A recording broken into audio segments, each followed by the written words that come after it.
Assalamualaikum warahmatullahi wabarakatuh. Perkenalkan, nama saya Oka Arista Kanakayananda. Saya di sini akan menjelaskan hukum tajwid idgham, dan teman saya Kirana Divya Iskandar, dia akan menjelaskan hukum idgham selanjutnya setelah saya. Adapun pengertian idgham. Idgham artinya memasukkan, memadukan, dan meleburkan, sedangkan menurut istilah ilmu tajwid, idgham adalah memasukkan huruf mati ke dalam huruf hidup berikutnya seakan terdapat tanda tasydid. Macam-macam idgham. Idgham terbagi menjadi beberapa jenis, yaitu idgham biguna, idgham bilaguna, dan idgham mimi. Idgham mutamasilain, mutajanisain, dan mutakhoribain. Idgham biguna dan idgham bilaguna termasuk ke dalam hukum nun mati atau tanwin. Idgham mimi termasuk hukum mim mati. Idgham mutamasilain, mutajanisain, menghoribain termasuk mukhraj al-huruf, tempat-tempat keluarnya huruf, dan sifat-sifat yang dimilikinya. Idgham biguna adalah apabila nun sukun atau tanwin bertemu salah satu huruf waw, mim, nun, dan ya. Cara bacanya adalah suara nun sukun atau tanwin dimasukkan ke dalam suara nun sukun atau tanwin hilang. Contoh Quran surat Al-Lahab ayat 1. Tabat yada abi lahabi wa tab. Kenapa ada tabat siada abi lahabi wa tab? Karena adanya huruf ba tanwin bertemu dengan waw. Yang kedua ada idgham bilaguna, adalah apabila nun sukun atau tanwin bertemu dengan salah satu huruf lam dan ro.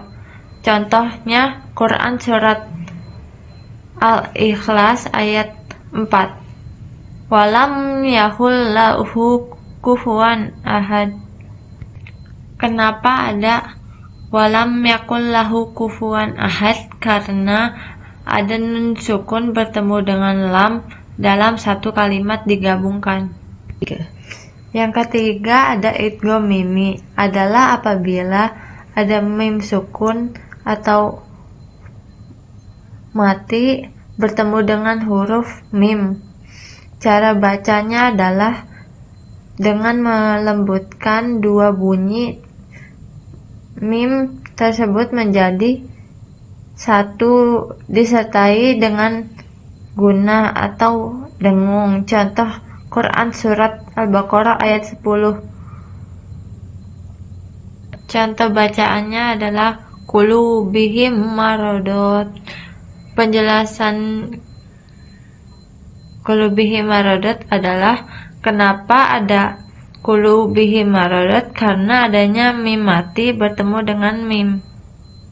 Teman saya menjelaskan hukum idgham yang termasuk hukum nun sukun dan hukum mim sukun. Saya akan menjelaskan hukum tajwid idgham dengan sisi makhraj dan sifatnya. Nah, idgham berdasarkan sisi makhraj dan sifatnya ada 3 jenis. Yang pertama ada idgham mutamasilain, yang kedua ada idgham mutajanisain, yang ketiga ada idgham mutaqoribain. Nah, saya akan menjelaskan satu-satu ya. Yang pertama ada idgham mutamasilain. Apa itu idgham mutamasilain? Jadi idgham mutamasilain yaitu memadukan huruf yang bersamaan kepada huruf yang ada di hadapannya, dan huruf yang pertama bersaksi mati atau sukun dan yang kedua bersaksi hidup. Cara membacanya adalah dengan memasukkan huruf pertama dengan huruf yang kedua atau dengan mentasdidkannya, yaitu dibaca dengan tasdid. Misalnya, contoh ayatnya adalah idrib bi'asaka wa qad dakhalu idzahaba. Kedua, ada idgham mutajanisain. Idgham mutajanisain ialah memadukan sesuatu huruf kepada huruf yang lainnya yang makhrajnya sama atau bunyi hurufnya, namun bunyi suaranya sedikit berlainan. Cara membacanya juga sama, harus dengan memasukkan atau mengidghamkan huruf pertama dengan huruf yang kedua. Di sini ada 6 pertemuan dua huruf berdasarkan sisi makhraj dan sifatnya. Di sini ada ta mati bertemu dengan to, yang kedua ada to mati bertemu dengan ta, yang ketiga ada ta mati bertemu dengan dal, yang keempat ada dal mati bertemu dengan ta, yang kelima ada zal mati bertemu dengan zo, yang terakhir ada lam mati bertemu dengan ro. Contoh ayatnya adalah wa qalat ta'ifatun. Yang kedua ada la im basatta. Yang ketiga ada asqalat da'allallah. Yang keempat ada abattum. Yang kelima ada izzalamu.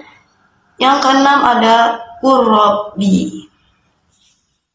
Dan yang terakhir ada idgham mutaqaribain. Jadi idgham mutaqaribain yaitu memadukan sesuatu huruf yang lain dan makhraj atau bunyi suara mirip bersamaan. Cara membacanya harus diidghamkan atau ditasydidkan pada huruf pertama kepada huruf yang kedua.